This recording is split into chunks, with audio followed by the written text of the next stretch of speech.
Howdy, folks. I hope everybody's doing well back home. This is Charlie coming to you from Strong Missions in Costa Rica. I've just had so many people asking me how we're doing and how it's going and what is Costa Rica doing about the virus and such that I just thought I'd fill y'all in really quickly. First of all, yes, it has affected us completely. The government shut down all travel, all borders, all the airports, all incoming, outcoming has been completely shut down. They have estimated that there'll be about 220,000 people in total that are going to lose their jobs in tourism. Already over 200,000. That's just under 10% of the workforce here. Plus all the restaurants, other people who are being affected as well. Even the growers. We've had lots of crops, and people are not exporting flowers like they used to, and that's a huge industry here as well. And so we have lots of folks who are not in the travel agency or not in the restaurant business that have also been affected greatly. They're thinking that it's going to hit about 28% unemployment. We're getting close already, and certainly that's possible if we keep going at the rate we're going. Now, what has the government done with so many people losing their jobs, with so few people not being affected by this? Well, the government has worked together with the banks to put off all credit, all loans, all mortgages, all credit cards even, 2 or 3 months for now. In many cases, those will either be paid off later after this pandemic has gotten under control, or they're going to tack it in at the end of your note. So if you have a 5-year note, you owe 4 years on it. At the end of the 4 years, you may have these 2 or 3 extra months added on. The idea is, however, that they may be extending that very soon because certainly travel is going to be interrupted for longer than just 2 or 3 months.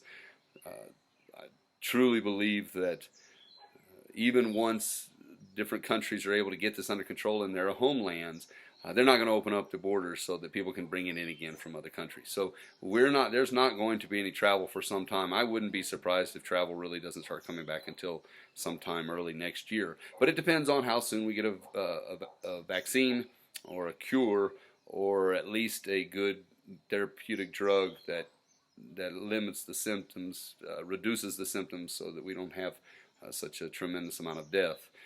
People feel more comfortable, and then travel will resume again. The government is working hard. They're also, because so many people are out of work or have lost a lot of their work and are making less money, they've created an incentive to try to keep people in their jobs and trying to help they have now are starting another incentive also for people who pay rent, so that they don't have to pay rent during this time. And they're working on ways to get some money into the hands of those who need it the most. And they're expecting to be supplementing income for about 780,000 people, which is amazing. Again, we only have a little over 4.5 million people in this country, and about 500,000 of those are foreigners or folks from other countries. And so that's a chunk. That's a good chunk, even at 130, couple $100 maximum per person, about $130 to $200 per person. Going into those accounts for these folks, and they have to apply, but regardless, the government here is working and taking great steps to take care of their people, and that's fantastic. However, as I said, many people have been affected. Tourism has been cut completely to the bones. 100% of international tourism, all local tourism, as well as the government has made us stay at home. We have had very low incidence. We still have less than 700 cases and only 6 deaths because they have had us on lockdown pretty much for the last few weeks. During Holy Week, we couldn't go out of the house after 5 o'clock at night. No cars on the road from 5 at night till 5 in the morning. And also because we could only drive a couple of days during those 10 days of Holy Week, basically because the last number of our license plates. So we haven't been able to drive. I was only able to drive 2 different days during Holy Week, and now I'm not able to drive. For instance, I'm not able to drive on Wednesdays or Sundays at all. Continuing forward, the curfew during the week for driving at 7 o'clock, so nobody can drive after 7 except for emergency personnel and people who, first responders, those kind of folks. and some folks who are able to work with permission through their employer and the government. But we just aren't able to drive that much, and it's 5 o'clock on the weekends. 5 o'clock, 7 o'clock, can't drive after 7 during the week, and after 5 o'clock on weekends, nobody can drive. Doesn't matter what your license plate number is. And so there's been nobody on the road. Certainly, we have seen a big difference. The beaches are closed. Everything is closed down.